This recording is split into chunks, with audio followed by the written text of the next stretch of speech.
Russia's terrifying Iskander missile has become NATO's worst nightmare, capable of striking with pinpoint accuracy while evading even the most advanced defense systems. This unstoppable weapon has generals across Europe losing sleep at night and defense experts scrambling for answers. Today, we're pulling back the curtain on the most feared missile in Russia's arsenal.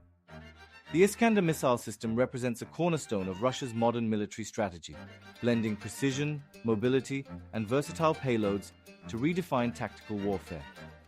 Developed to replace aging Soviet-era systems and circumvent arms control treaties, the Iskander has proven its deadly effectiveness from Georgia to Ukraine. Let's dive into what makes this weapon so uniquely dangerous. The Iskander's story begins in the twilight of the Cold War.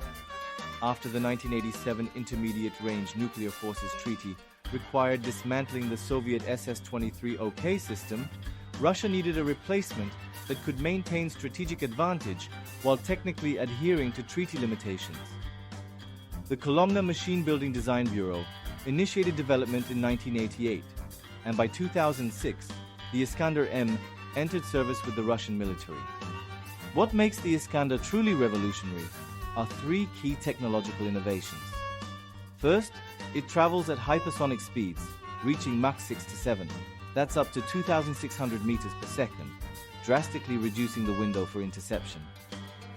Second, it follows a quasi-ballistic trajectory, performing unpredictable maneuvers mid-flight and flying at depressed altitudes to confound radar tracking and anti-ballistic systems.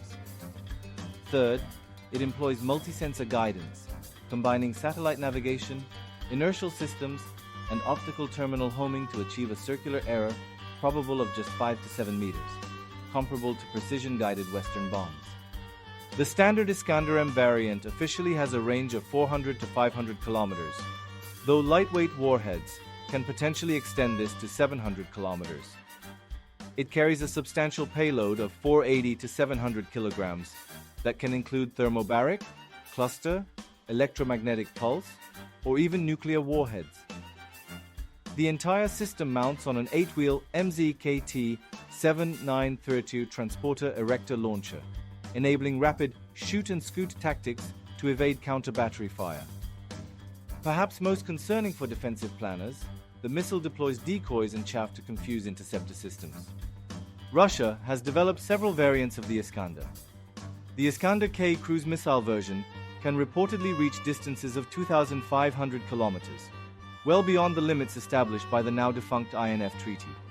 An export model, the Iskander E, features deliberately degraded performance with a 280-kilometer range and reduced accuracy to comply with international missile technology control agreements.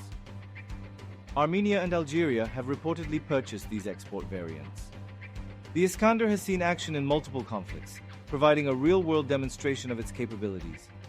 During the 2008 Russo-Georgian War, Iskander Ms struck targets in Gori with precision, though also raising concerns about collateral damage from cluster munitions.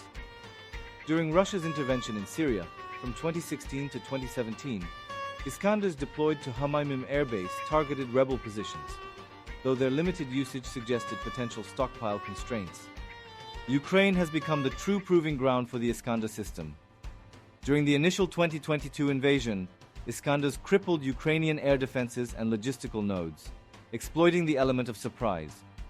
Ukrainian forces initially lacked interceptors capable of engaging the missile's unusual flight profile.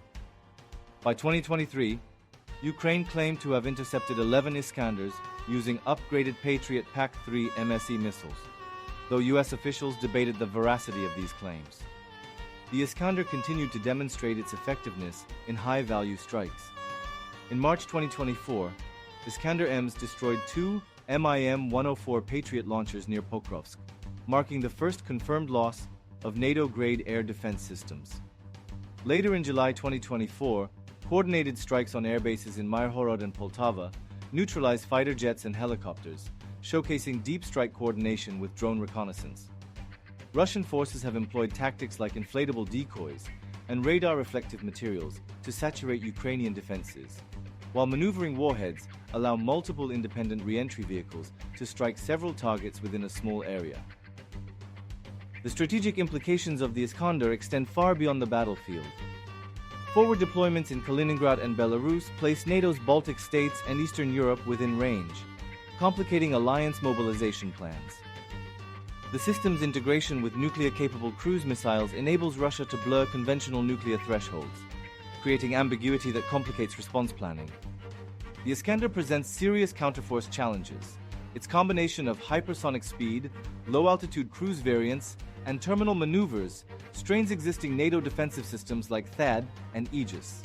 At approximately $3 million per missile, Iskander's force adversaries to expend $10 to $15 million interceptors like the SM-6, creating economically unsustainable attrition. The Iskander K's range violations contributed to the U.S. withdrawal from the INF Treaty in 2019, sparking a new missile race in Europe. Looking to the future, reports suggest Russia is developing an Iskander 1000 variant with double the range, potentially reaching 1,000 kilometers. This system would incorporate solid fuel upgrades, reduced warhead weight, AI-enhanced targeting via satellite-linked neural networks, and possibly hypersonic glide vehicles inspired by the Avangard system. However, Western sanctions have created significant industrial and logistical hurdles, forcing Russia to cannibalize components from other missile systems. Domestic microelectronic shortages may cap annual production at 50-60 units, insufficient for sustained high-intensity conflict. The Iskander epitomizes Russia's asymmetric escalation doctrine, leveraging precision and ambiguity to offset NATO's conventional superiority.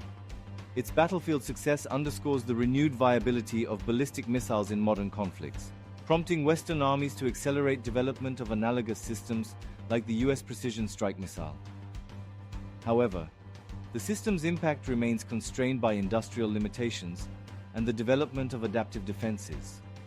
While the Iskander 1000 could significantly extend Russia's reach, its effectiveness will ultimately depend on overcoming supply chain vulnerabilities and maintaining innovation momentum. For NATO, countering this threat requires integrated air defenses, preemptive strike capabilities, and renewed arms control dialogue. A complex challenge in an era of resurgent missile diplomacy. If you found this deep dive into the Iskander missile system informative, hit that like button and subscribe for more in-depth analysis of modern military technology and geopolitical developments. Leave a comment with your thoughts on how these weapons are reshaping the battlefield, and don't forget to hit the notification bell to stay updated on our latest videos. Thanks for watching.